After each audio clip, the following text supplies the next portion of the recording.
کسی نے لکھا ہے کہ میرا شوہر جو ہے میری شادی کو 12 سال ہو گئے ہیں، ڈاکٹری چیک اپ کروایا ہے تو میں تو بالکل ٹھیک ہوں، لیکن میرا شوہر جو ہے وہ ٹھیک نہیں ہے، نامرد ہے، تو کیا میں ان سے خلع لے سکتی ہوں؟ ہاں لے سکتی ہوں۔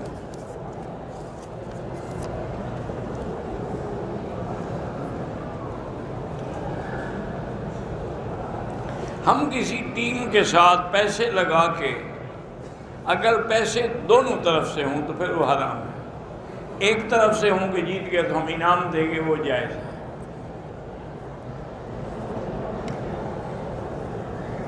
اگر حاجی نے اپنے ملک سے احرام باندھ کے نیت کی لیکن فلائٹ کینسل ہو جائے، احرام کھول دے، بالکل دم دینی پڑے گی۔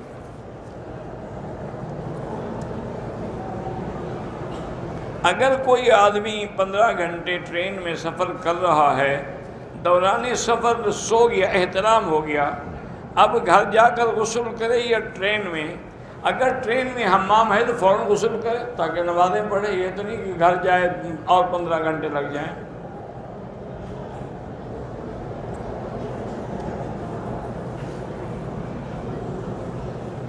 اگر کوئی دوسرے شہر میں رہتا ہے اور وہ 4 دفعہ درود پڑھ کے کسی مردے کو بخشے، انشاءاللہ ثواب ملے گا، باقی اللہ کی مرضی ہے، بخشے نہ بخشے۔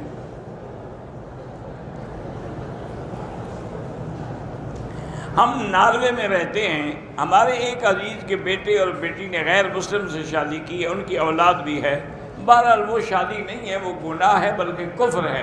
کافر سے شادی کرنے سے عورت کافر ہو جاتی ہے۔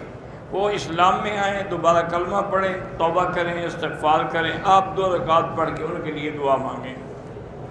میرے بھائی کو کینسر ہے، اس کے لیے میں نے کئی دفعہ بتایا ہے وہ آیت لیس لہا من دون اللہ کاشفا۔ مجھے جوڑوں کی تکلیف ہے، علاج کرایا ہے، لیکن شفا تو اللہ کے ہاتھ میں، علاج سے تو کچھ نہیں ہوتا۔ اگر آدمی نے سود پہ پیسہ دیا ہے، اس کا سارا پیسہ حرام ہو گیا، سارا پیسہ تو حرام نہیں ہوگا، جتنا سود پہ لگا ہے وہ حرام ہوگا، اس کی باقی جائیداد تو حرام نہیں ہو جائے گی۔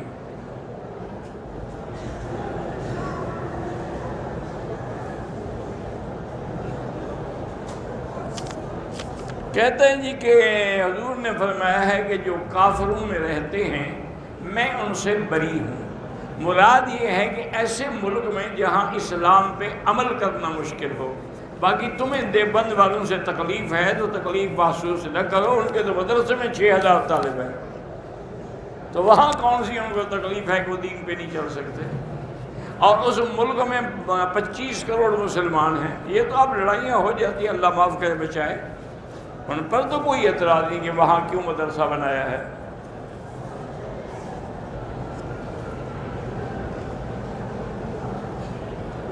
میں چونکہ معلمہ ہوں، درس گاہ میں پڑھاتے ہوئے مغرب کے فرض پڑھتی ہوں، باقی نماز عشاء سے پہلے پڑھتی ہوں، ٹھیک ہے؟ کہتے ہیں کہ بعض لوگ جو تقلید کے مخالف ہیں وہ بھی بڑے فتنہ پیدا کر رہے، اللہ ان کو بھی ہدایت دے۔ اگر بیوی کا انتقال ہو جائے تو خاوند اپنی بیوی کو غسل دے سکتا ہے، اگر کوئی عورت نہ ہو تو پھر دے سکتا ہے۔ ہمارے ملک میں بھیک مانگنے والے بہت ہیں، اگر وہ پیشہ ور ہیں تو ان کو خیرات نہ دیا کریں۔ فجر اور عصر سے پہلے، فجر سے پہلے، عصر سے بھی پہلے تحیت المسجد پڑھ سکتے ہیں۔ دعا کی قبولیت کے لیے جو بھی قرآن میں دعائیں ہیں ساری سبحان اللہ۔ ہم تکلیف میں ہیں، ہمیں کیسے پتہ چلے کہ گناہ کی وجہ سے ہے یا امتحان ہے؟ اگر تم نے گناہ نہیں کیا پھر امتحان ہے، اگر گناہ کیا ہے تو اس کی وجہ سے ہے۔ تجدید نکاح کیا ہے؟ اگر پہلے نکاح میں کوئی شبہ ہے تو دوبارہ نکاح کرنا، یہ تجدید نکاح ہے۔ مغرب کا وقت جو ہے سورج کے غروب ہونے کے بعد ایک سرخی ہوتی ہے، بعض ائمہ کہتے ہیں کہ یہ شفق الاحمر جب ڈوب جائے تو عشاء کا وقت ہو گیا، لیکن امام حنیفہ فرماتے ہیں کہ شفق احمر کے بعد ایک شفق ابیض ہوتی ہے، وہ جب سپیدی گم ہو جائے پھر وقت ختم ہوگا۔ جادو کے ذریعے اولاد کی بندش کرائی جا سکتی ہے، بالکل حرام ہے۔ جادو کرنا بھی حرام ہے، کرانا بھی حرام ہے۔ اگر ایسا خطرہ ہو تو سورۃ بقرہ پڑھو سارے گھر والے۔ اگر کتا گیلا تھا، کپڑے میں بیٹھ گیا، کپڑا بھی پلیت ہو گیا،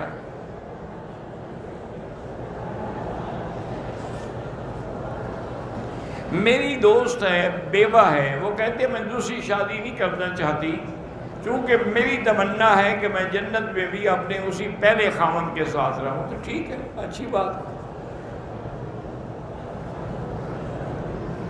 غیر مسلم کی مدد کریں پھر بھی ثواب ملتا ہے۔ میری شادی کے 5 سال تک میں شوہر کے ساتھ خوش تھی، وہ دوسری عورتوں کے ساتھ تعلق بناتا کہ ہم کو اور بچوں کو بالکل نظر انداز کر دیا، مجھے ہر وقت طلاق کی دھمکی دیتا ہے، 2 رکعت نماز پڑھ کے اللہ سے دعا مانگے اللہ اس کو ہدایت دے۔ میرے بھائی نیاز خان کا آپریشن ہے، اللہ کامیاب کرے اور شفا دے۔ آج کل حمل کے لیے جانوروں کے اندر ایک بیج رکھا جاتا ہے، مجھے پتہ نہیں، میں نہیں بتا سکتا۔ بلی کا جوٹھا کھا سکتے ہیں؟ ہاں کھا سکتے ہیں۔ میں نے 2 عمرے کیے ہیں پاکستان سے آ کر، اب تیسرا عمرہ اپنی والدہ کے لیے کر سکتا ہوں؟ ہاں کر سکتے ہیں، بالکل۔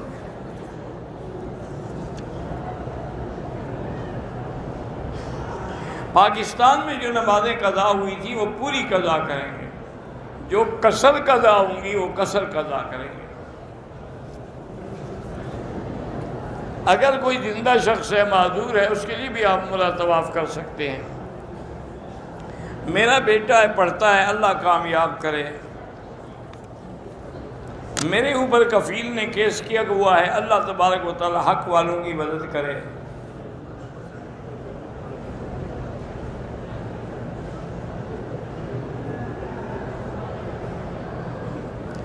ایک آدمی کی بیوی فوت ہو گئی، اس کی اولاد ہے، لڑکیوں نے کہا ہے کہ یہ مکان جو ہے ایک ہمارے بھائی کے نام لگا دیں، وہ نہیں راضی ہو رہا، کہتا میں نے شادی کرنی ہے، اولاد شادی کے لیے رکاوٹ نہیں ڈالتی، بس یہ مسئلہ مقامی علماء کو بٹھا کر حل کریں۔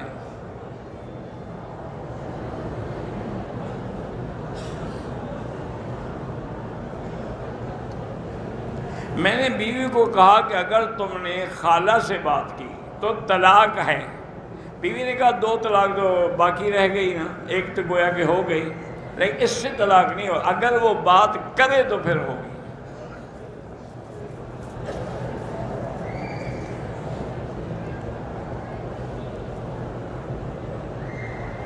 کہتے جی کہ حمل کے 8ویں مہینے میں بیوی کے پیروں میں سخت تکلیف ہوتی ہے، تو خاوند اپنی بیوی کے پاؤں تکلیف ہو تو دبا سکتا ہے؟ کیوں نہیں دبا سکتا ہے؟ کیا وجہ ہے؟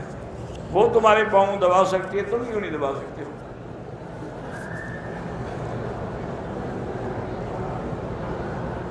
عمرے کی نیت کر لی، احرام نہیں باندھا اور تلبیہ بھی نہیں پڑھا، تو پھر صرف نیت تو نہ ہوئی نا۔ اب جب پاک ہو جائے تو عمرہ کرے۔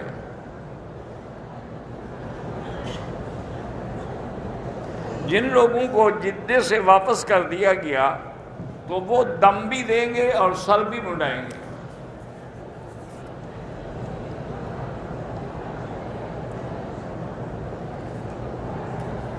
کہتے ہیں ایک پٹھان آپ سے ناراض ہے، چلو اللہ اس کو ہدایت دے، بھی کوئی بات نہیں،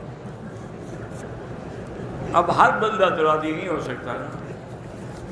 ویسے اس کو پتہ ہونا چاہیے کہ میری تو ماں پٹھانی تھی، تو میں پٹھانوں سے کیسے ناراض ہو سکتا ہوں؟ میرے بیٹے کی بیوی پٹھان تھی، ہمارا تو اس یعنی قوم سے ایک تعلق ہے۔ بہرحال اگر ناراض ہے تو اللہ ہدایت دے۔ ایک انگلینڈ میں رواج تھا کہ ان کا کوئی بوڑھا بیمار ہو جاتا، وہ ڈاکٹر کو اجازت دیتے، اسے نیند میں سلا دیتے۔ وہ کہتے ہیں کہ یہ پیسفل موت ہو، یہ حرام ہے، ناجائز، جب تک اللہ موت نہ دے، زبردستی کسی کو موت نہ دے، یہ آپ قتل کر رہے ہیں۔ لواحقین کو اجازت دینے کا کیا حق ہے؟ یہ اللہ کا معاملہ ہے، اللہ پاک جب چاہیں گے اس کو موت دیں گے۔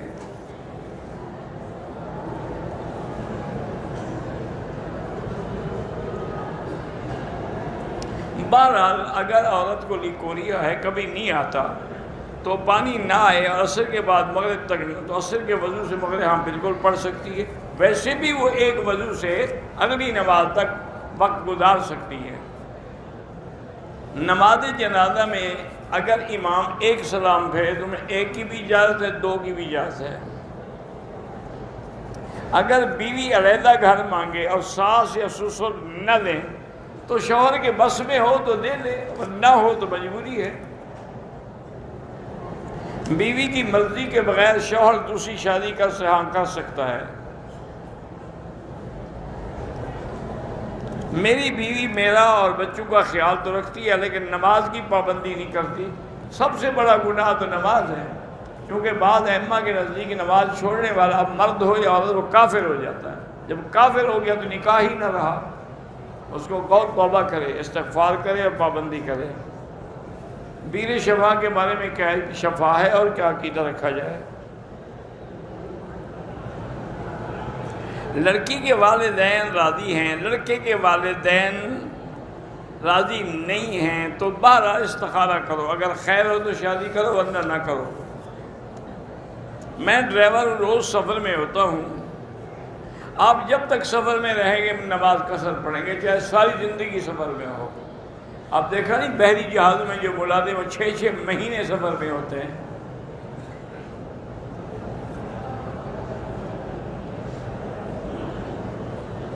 میری بیٹیاں ہیں، بیٹا نہیں ہے، سسرال والے باتیں کرتے ہیں وہ جاہل ہیں۔ بیٹیاں ہوں یا بیٹا ہو یہ اللہ کا نظام ہے، جو چاہے وہ دے، اور نہ عورت کے ہاتھ میں ہے نہ کسی کے ہاتھ میں ہے۔ وتر کی نماز اگر تہجد کے ساتھ پڑھیں تو بہت ثواب ہے۔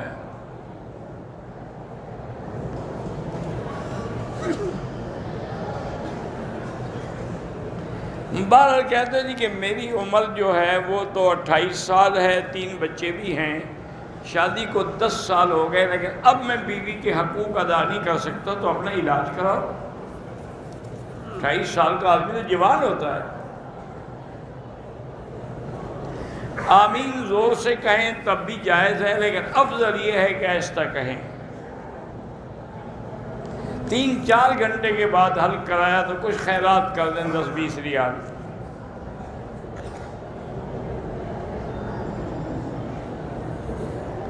اگر نفلی عمرے کے لیے آدمی نے احرام بھی کر لیا، نیت بھی کر لی، تلبیہ بھی پڑھ لیا، راستے میں ٹوپی سر پہ رکھ لی، کچھ نہیں ہوتا۔ کسی خاص خوشی یا غم کے موقع پر اپنی کزن سے بات کر سکتے ہیں، ہم بالکل پردے سے کر سکتے ہیں۔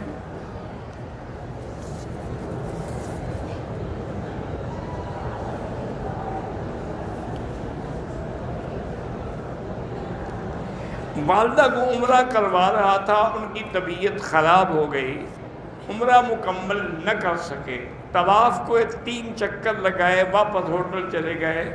اب دوبارہ 2 دن بعد عمرہ کرایا، لیکن دم تو پڑ گئی کہ پہلے عمرے کو تم نے کھول دیا، فاسد کر دیا۔ اگر کوئی صفا کے بجائے مروہ سے شروع کرے تو ادا نہیں ہوتی، دوبارہ کرے۔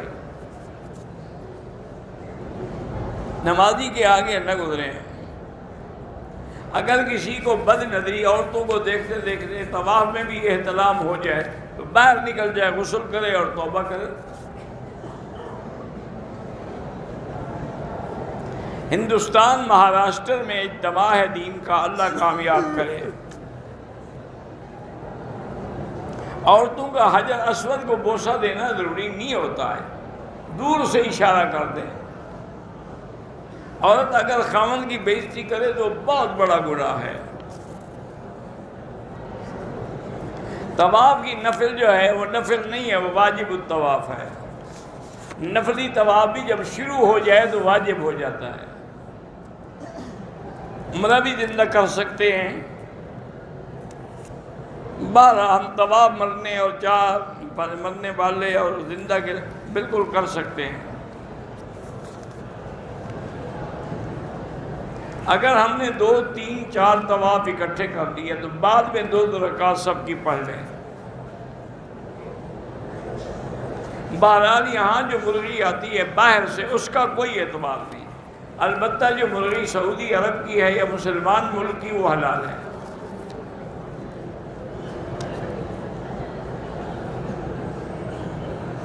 بہن بہنوئی کے ساتھ آنا چاہتی ہے تو آ سکتی ہے۔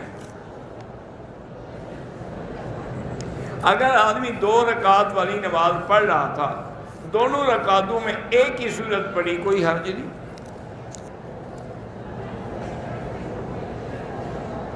میرے کمرے میں کچھ ساتھی ہیں جو نماز نہیں پڑھتے، بس آپ اس کو پیار سے سمجھائیں، نہ سمجھیں تو پھر اللہ کو جواب دیں گے کہ حرم میں آ کر بھی بے نمازی رہیں۔ میری بیٹی بیمار ہے، اللہ شفا دے۔ شیعہ سنی کا نکاح نہیں ہونا چاہیے۔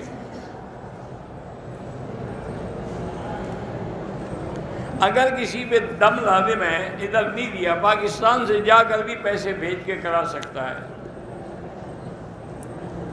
مولانا قاری حنیف صاحب کی بیٹی ہسپتال میں، اللہ شفا عطا فرمائے۔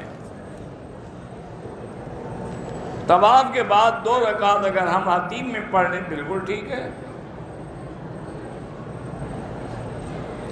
جہاز میں بیوی کی طبیعت خراب ہو گئی، عمرے کی نیت نہیں کی، جدے میں 5 دن ہسپتال میں داخل رہی، کپڑے تبدیل کیے، جدے سے دوبارہ نیت کر کے عمرہ کیا ٹھیک ہے؟ کہ وہ معذور تھی اور پھر جدے میں رہ گئی۔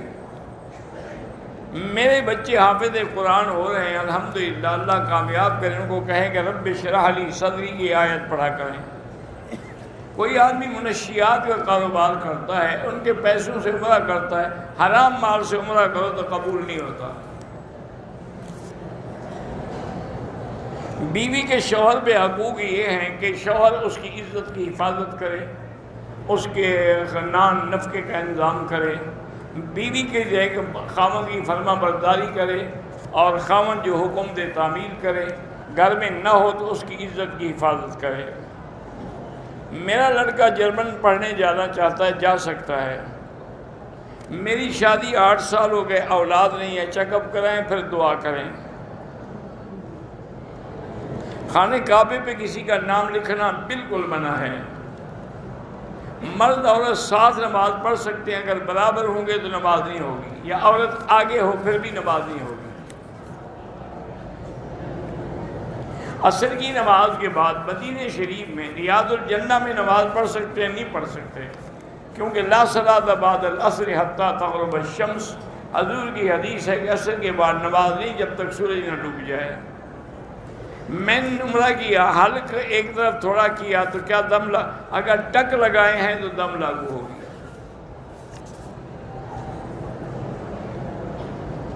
میری بیوی نے احرام کیا، ایک چھوٹا کیڑا مار دیا، کوئی بات نہیں۔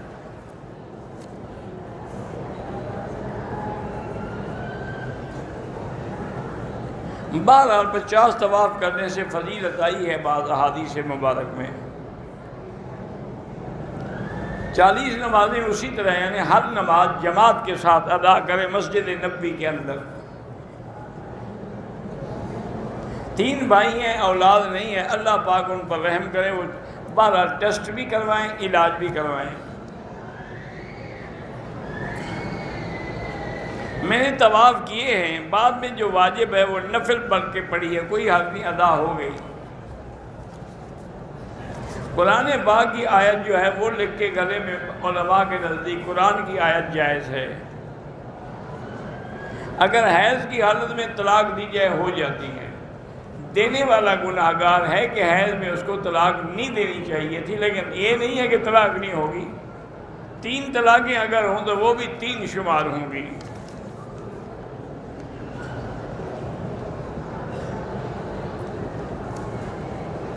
بہرحال بعض ائمہ کے نزدیک اگر آدمی اپنا ہاتھ اپنی شرمگاہ کو لگا لے بغیر کپڑے کے تو وضو ٹوٹ جاتا ہے، لیکن ابو حنیفہ فرماتے ہیں کہ اب بضعۃ من بدن، یہ تمہارے وجود کا ایک ٹکڑا ہے، حصہ ہے، ہاتھ لگانے سے وضو نہیں ٹوٹتا ہے۔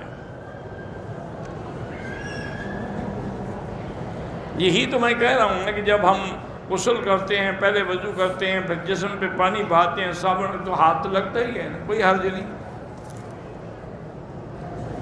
میرے سر میں درد رہتا ہے، 7 دفعہ سورۃ فاتحہ پڑھ کے پانی پہ دم کر کے پیا کریں۔ ایک مولوی صاحب نے ایک عورت کا جنازہ پڑھایا، اس کے گھر والے اور سب کہتے ہیں کہ وہ سنی تھی، شیعہ نہیں تھی، ٹھیک ہو گیا الحمدللہ۔ میرے والد پر جنات کا اثر ہے تو سارے گھر والے سورۃ بقرہ پڑھ کے دم کرو۔ بیٹا اپنے باپ کی مرضی کے بغیر دوسری شادی نہ کرے۔